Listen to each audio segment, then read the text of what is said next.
Self-proclaimed regular guy and TikToker Trevor Abney recently went on a rant about everything being too expensive. Why is everything so expensive? 4 years ago, my rent was $1,200 a month at a luxury apartment complex. It is now $2,100. I went to the grocery store yesterday, right, and got 3 bags of chips, some ground turkey, and some vegetables, and it was $67! What? I mean, a guy can't even buy a can of dip for less than $8. $8 for a can of dip? What the is going on? Now this clip got nearly 3 million views, which is incredibly impressive as his other clips typically float around a few thousand. As a Gen Z Gilbert Godfrey seems to be a pretty solid premise. And like most monsters, she goes by one name! It is now $2,100, not even including utilities!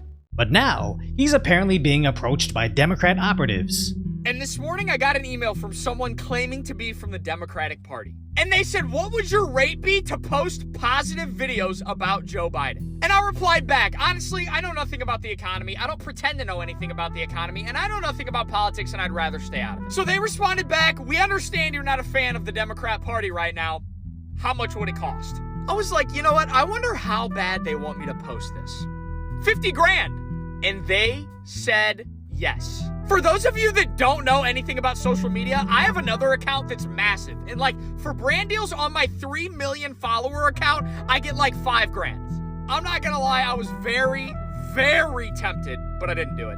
As this video appears to have been removed since. Now the obvious question is, why would the Democrats be willing to pay Abner the average American salary for just a minute of his time? And is this someone working on behalf of the Democrats with a legitimate offer? But I honestly believe it, because that's how desperate Biden must be getting. As our borders are, Vice President Kamala Harris is out doing interviews on daytime television. One of our big challenges, we've done a lot of good work, we need to let people know who brung it to them.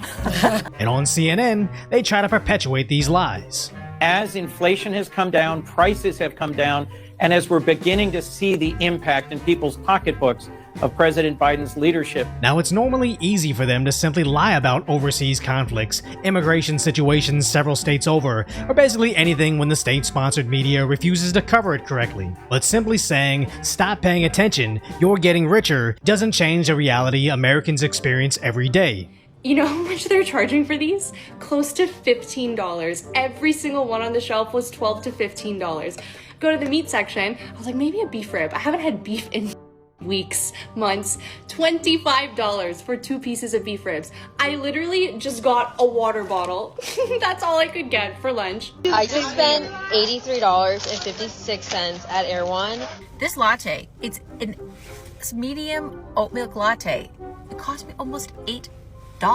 In the middle of Missouri, just cost me $8. I swear, if millennials can't even afford their little treats anymore. And these were just 3 random clips out of the thousands uploaded daily, and I highly doubt the Democrats are actually gonna stop dropping quadrillions of our tax dollars on the boomerang that is Biden's war machine. So if they don't want to surrender power to Trump, and they also can't stop prices from skyrocketing, their only option is to try and change the narrative around not being able to afford food.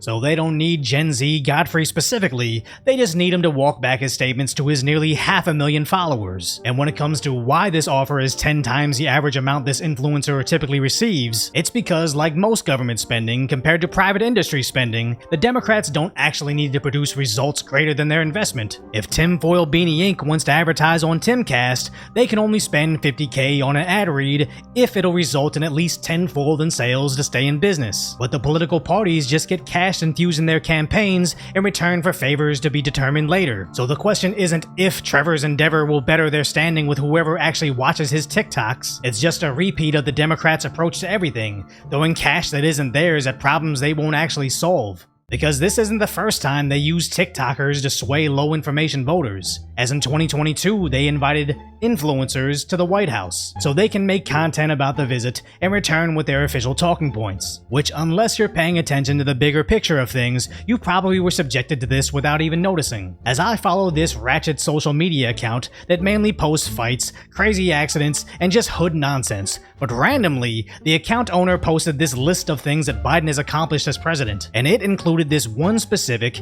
inaccurate figure about gasoline prices in the city. But shortly after this, a local radio station cited the same list with the same juke numbers about gas prices. And it really only stood out to me because they were allowing Biden to take credit for lowering the prices that Biden raised. Now, the average low information voter just internalizes those statements, especially if they keep hearing it from an echo chamber they don't even realize they're inside. And again, I'll never be too critical of the people that aren't politically inclined, too busy being caught up raising their kids, watching sports ball, or basically anybody that doesn't spend their spare time trying to translate Bidenese to English. But I think that's why I do this channel in the first place, to try to give you concise insight on what's really going on behind their decoy narratives. Because in the coming months, as everything continues to deteriorate across the country, the Democrats will become increasingly more desperate. Because if some random TikToker can get 50K to say, "Stop being afraid of being poor," what do you think they pay a Taylor Swift to endorse their ticket again? Because even major news outlets say the same, that a pop star